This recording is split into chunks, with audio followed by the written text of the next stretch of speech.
ఇప్పుడు మనం 2024 సంవత్సరం ఏప్రిల్ నెల 1వ తేదీ నుంచి 30 తేదీ వరకు ద్వాదశ రాశుల్లో 7వ రాశి తులారాశి వారి జ్యోతిష్యం భూత భవిష్యత్తు వర్ధమానం ఎలా ఉందో ప్రశ్నశాస్త్రం చిలక ప్రశ్నశాస్త్రం మన జానకి గారు తీస్తారు. జ్యోతిష బలం ఎలా ఉందో చూద్దామండి. నూతన సంవత్సరం అలాగే క్రోధినామ సంవత్సరం ఉగాది సంవత్సరం ఎలా ఉందో వారి పేరు మీద జానకి నిమిషా యోగం బలం తులారాశి వారి జాతకం ప్రయత్న తరించిన కార్యం అనుకున్న కోరిక నమ్మిన పని బాగుపడే లక్షణం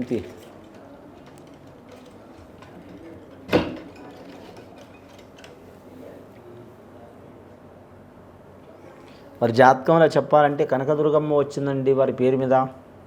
తులారాశి వారి జాతకంలో చెప్పాలంటే మాత్రం షిరిడి సాయిబాబా వచ్చిండు. తులారాశి వారి జాతకంలో చూడాలంటే మాత్రం ఆదాయం 2 రూపాయలు ఉన్నదండి, ఖర్చు 8 రూపాయలు ఉన్నది. సాయం చేసేది వారికి మాత్రం ఇద్దరైతే, ఇబ్బందులు పెట్టేవారు మాత్రం వారికి 5 మంది రాశి ఉన్నదండి, 3 ఎక్కువ రాశి ఉన్నది. అవమాన యోగ బలం. గ్రహ కూటమి చూడాలంటే వారి జాతకంలో చూడాలంటే పంచమ స్థానంలో శని నడుస్తుంది. శని మంచి శుభస్థానంలోనే ఉన్నది వారి జాతక బలంలా. అలాగే రాహుగ్రహం కూడా చాలా మంచిగా ఉంది. కేతుగ్రహం మాత్రం అనుకూలమే ఉన్నది, కానీ వారికి గురుగ్రహం అనుకూలం లేదండి. ఆ గురుగ్రహం అనుకూలం లేనందువలన మాత్రం చాలా చికాకులు నడుస్తున్నాయి. చేసే పనుల ఇబ్బంది అవుతుంది వారి జాతకంలో. ఫ్యూచర్ మంచిగా ఉంది, రాబోయే కాలం మంచిగా ఉంది. కానీ 33 సంవత్సరాల వరకు 20 సంవత్సరాల నుంచి 33 సంవత్సరాలు ఉన్నవారికి మాత్రం వారికి ఏ కార్యం చేసినా కలిసి వచ్చే అవకాశం ఉంటుందండి. వివాహ విషయంలో, సంతాన విషయంలో, సంసార విషయంలో, కుటుంబ విషయంలో, విద్యలో, ఉద్యోగంలో, పర్సనల్ లైఫ్లో అన్నిట్లో మాత్రం కలిసి వచ్చే అవకాశం ఉంటుంది. కాకపోతే 33 సంవత్సరాలు దాటిన తర్వాత 33.5 సంవత్సరాల నుంచి పడితే 56.5 సంవత్సరాల వరకు మాత్రం శని అంతర్దశ నడుస్తుంది. కాబట్టి చాలా జాగ్రత్తగా ఉండాలి. ఈ తులారాశి వారి జాతకంలో తూకం తూగినట్టే ఉన్నదండి. చాలా వరకు మాత్రం ఈ 4 సంవత్సరాల నుంచి చాలా ఇబ్బందులు వస్తున్నాయి వారికి. 2020 సంవత్సరం నుంచి ఓ సంవత్సరం ధనంలో నష్టమైంది, ఒక సంవత్సరం మాత్రం కుటుంబ స్థానంలో నష్టమైంది, 2 సంవత్సరాలు మాత్రం రుణ చిక్కులు, ఆరోగ్య చిక్కులు ప్రభావాలైనవి, సంసారంలో చికాకులు కూడా అయినాయి. అది మాత్రం ఇప్పుడు పంచమ స్థానంలో శని నడుస్తుంది. రాబోయే కాలం బాగుంది వారికి, ప్రజెంట్ బాగలేదు వారి జాతక బలానికి.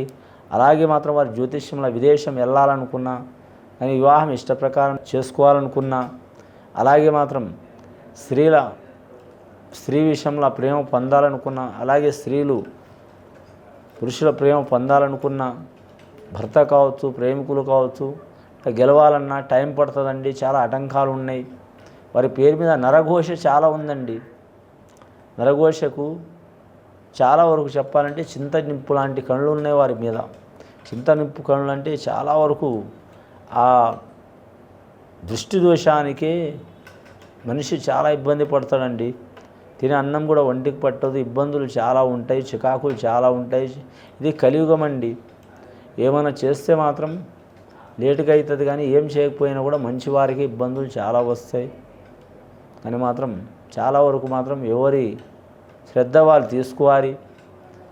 జ్యోతిష్యంది కావచ్చు, ఆరోగ్యంది కావచ్చు, కుటుంబంది కావచ్చు, ఇంటిది కావచ్చు, పర్సనల్ లైఫ్ది కావచ్చు, ఎవరి శ్రద్ధ వాళ్ళు తీసుకుంటే చాలా వరకు మంచి ఫలితాలు ఉంటాయి. మనకి ఏం కాదులే అనుకొని అశ్రద్ధ చేస్తే చాలా ఇబ్బందులు పడే అవకాశం ఉంటుంది. అలాగే ప్రతిదానికి సందేహం పెట్టుకుంటూ, అనుమానం పెట్టుకుంటూ, ప్రతిదానికి మొత్తం అనుమానం పెట్టుకుంటూ, సందేహం పెట్టుకుంటూ చాలా బాధపడుతూ ఉంటే మనిషి చాలా ఇబ్బంది పడే అవకాశం కూడా ఉంది.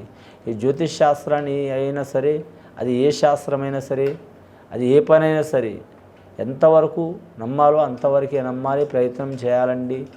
ఎక్కువ శాతం దేన్ని కూడా ఎక్కువ యూజ్ చేయొద్దు, అలాగని తీసిపడేయొద్దు. వాడెంత వాడాలి, పెట్టెంత పెట్టాలి.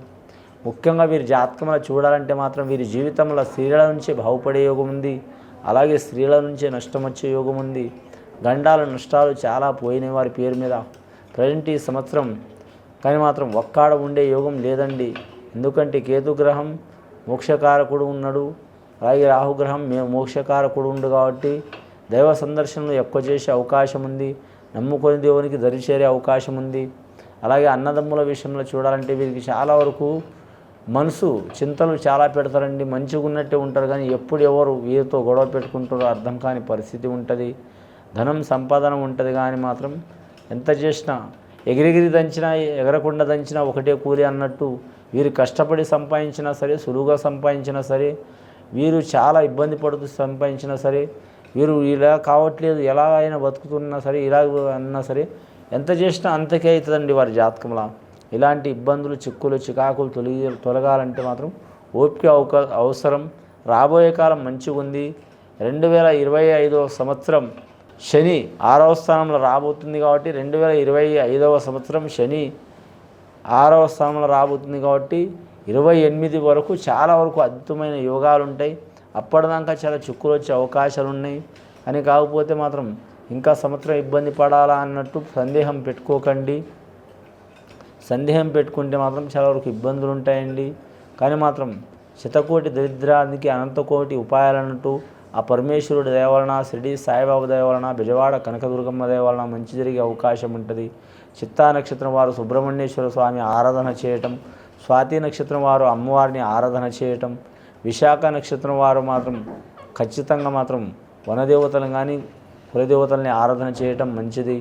అలాగే మాత్రం శ్రీ కాళేశ్వరుని సందర్శనం చేయటం చాలా వరకు మంచిది. సంతానం ఎదుగుతున్న కొద్దీ కలిసి వచ్చే అవకాశం ఉంటుంది వీరికి. కానీ పెద్దల సహకారం కూడా ఉంటుంది. గవర్నమెంట్ ఉద్యోగస్తులు మాత్రం తారుమారయ్యే అవకాశం ఉంది.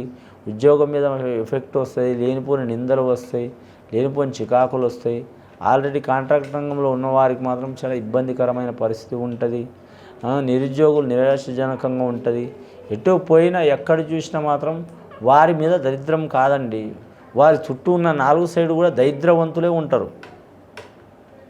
ఎటు పోదామన్నా వారి మీద దరిద్రం శని కర్మ కాదు. వారు 4 చోట్ల అంటే ఇటు సైడ్ పోదామన్నా, అటు సైడ్ పోదామన్నా, లెఫ్ట్ సైడ్, రైట్ సైడ్ 4 బాటలో ఏ దారి పోదామన్నా ఎవడో ఒక దరిద్రుడు ఉంటాడు, సాగనీయరు. కాబట్టి అటువంటి సంఘటనలు, చిక్కులు, చికాకులు పోవాలంటే నవగ్రహ ఆరాధన చేసుకోవటం, అమ్మవారికి పూజ చేయించుకోవడం ఖచ్చితంగా చాలా మంచిది. అలాగే మాత్రం శనీశ్వరునికి శాంతి చేయించుకోవడం, అలాగే శుక్రగ్రహం అనుకూలంగా లేకుంటే మాత్రం శుక్రవారం నియమం పాటించడం, లేకుంటే మాత్రం రుణ చిక్కులుంటే, స్త్రీ చిక్కులుంటే, లేదా అన్నదమ్ములతో విరోధాలు, చిక్కులు, చికాకులుంటే మంగళవారం నియమం పాటించడం, లేదా విద్యాపరంగా, ధనపరంగా, ఉద్యోగపరంగా, వ్యాపారపరంగా, సంతానపరంగా చిక్కులు, చికాకులు ఉన్నవారు మాత్రం గురువారం నియమం పాటించి గురుగ్రహాన్ని పూజ చేయడం చాలా వరకు శుభయోగాలు కలిసి వస్తాయండి. ఇది విని చూసి ఆచరించేవారు గొప్ప ఫలితాలు కలుగుతాయండి. తులారాశి వారికి శుభం భూయత్.